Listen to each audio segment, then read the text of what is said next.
army ng China na nananatili sa iba-ibang bahagi ng bansa.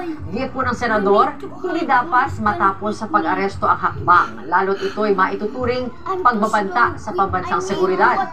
Pinuna naman ni Senadora Risa Ontiveros ang mga makabagong gamit na nakumpiska sa mga naarestong suspect habang muling binuhay ni Senador Jinggoy Estrada ang panawagang amyendahan ng anyay at atrasadong batas laban sa pag-eespiya. So kailangan talaga yung pursuit operations natin walang let up. Kasi if we rest on our laurels, so to speak, then naging complacent tayo because parang tapos na, naka-arresto tayo ng 19 individuals, parang relax na tayo. But that is not supposed to be the case.